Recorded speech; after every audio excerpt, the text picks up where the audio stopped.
ನಮಸ್ಕಾರ ತುಮಕೂರು. ನನ್ನ ಹೆಸರು ಶ್ರೇಯಸ್ ಆರ್ ಯಜಮಾನ್ ಅಂತ. ಇದೇ ಭಾನುವಾರ ಹಿಂದೂ ಸಮಾಜೋತ್ಸವ ನಮ್ಮ ಕ್ಯಾತ್ಸಂದ್ರದ ರಾಜ ಬೀದಿಗಳಲ್ಲಿ ಹಮ್ಮಿಕೊಂಡಿದ್ದೀವಿ. ಪ್ರತಿಯೊಬ್ಬರೂ ಬಂದು ಇದನ್ನು ಯಶಸ್ವಿಗೊಳಿಸ್ಬೇಕು. ಹಿಂದೂ ಧರ್ಮ ಆಗಲಿ ನಮ್ಮ ಸನಾತನ ಧರ್ಮ ಆಗಲಿ ಬರೀ ಒಂದು ಧರ್ಮ ಆಗಿ ಸೀಮಿತವಾಗಿಲ್ಲ. ಹಿಂದೂ ಧರ್ಮ ಅನ್ನೋದು, ಸನಾತನ ಧರ್ಮ ಅನ್ನೋದು ನಾವು ಜೀವನದಲ್ಲಿ ಹೆಂಗಿರಬೇಕು, ಯಾವ ಥರ ಶಿಸ್ತಿಂದ ಬೆಳಿಬೇಕು, ಯಾವ ಥರ ಬದುಕಬೇಕು ಅನ್ನೋದಕ್ಕೆ ಒಂದು ದಾರಿದೀಪ. ನಮ್ಮ ಧರ್ಮ ಅನ್ನೋದು ಬರೀ ಧರ್ಮ ಗ್ರಂಥಗಳಿಗೆ ಸೀಮಿತ ಅಲ್ಲ, ದೇವ್ರುಗಳಿಗೆ ಸೀಮಿತ ಅಲ್ಲ. ಯಾವ ಥರ ಜೀವನದಲ್ಲಿ ಬೆಳಿಬೇಕು, ಎಲ್ಲಿ ವಸುದೈವ ಕುಟುಂಬಕಂ ಇದನ್ನ ವಿಶ್ವಕ್ಕೆ ಕೊಟ್ಟಂತ ಏಕೈಕ ಶ್ರೇಷ್ಠ ಧರ್ಮ ಅಂದ್ರೆ ನಮ್ಮ ಹಿಂದೂ ಧರ್ಮ. ಹಿಂದೂ ಧರ್ಮ ಯಾಕೆ ತುಂಬಾ ಶ್ರೇಷ್ಠ ಅಂತ ನನ್ಗನ್ಸುತ್ತೆ ಅಂದ್ರೆ, ಪರಮಾತ್ಮ ಅಂತ ಗೊತ್ತಿದ್ರು ಅರ್ಜುನ ಪ್ರಶ್ನೆ ಕೇಳ್ದ ಶ್ರೀಕೃಷ್ಣನ, ನಾನು ಯಾಕೆ ಈ ಯುದ್ಧ ಆಡಬೇಕು, ಯಾಕೆ ಈ ಥರ ಎಲ್ಲ ನಡೀತಾ ಇದೆ, ಏನು ಎತ್ತ ಅಂತೆಲ್ಲ ಪ್ರಶ್ನೆ ಕೇಳ್ಬೋದಂತ ಸ್ವಾತಂತ್ರ್ಯ ಇರೋದು ನಮ್ಮ ಹಿಂದೂ ಧರ್ಮದಲ್ಲಿ.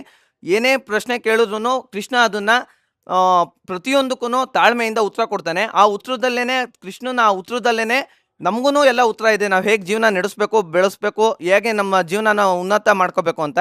ಹಾಗಾಗಿ ಈ ಹಿಂದೂ ಸಮಾಜೋತ್ಸವ ಬರೀ ಹಿಂದೂ ಕಲ್ಯಾಣಕ್ಕಲ್ಲ, ಇಡೀ ದೇಶದ ಕಲ್ಯಾಣಕ್ಕೂ ಹೋಗಿ ಪ್ರತಿಯೊಬ್ಬರು ಬರಬೇಕು, ಪ್ರತಿಯೊಬ್ಬರು ಇದನ್ನು ಯಶಸ್ವಿಗೊಳಿಸ್ಬೇಕು. ಜೈ ಶ್ರೀರಾಮ್.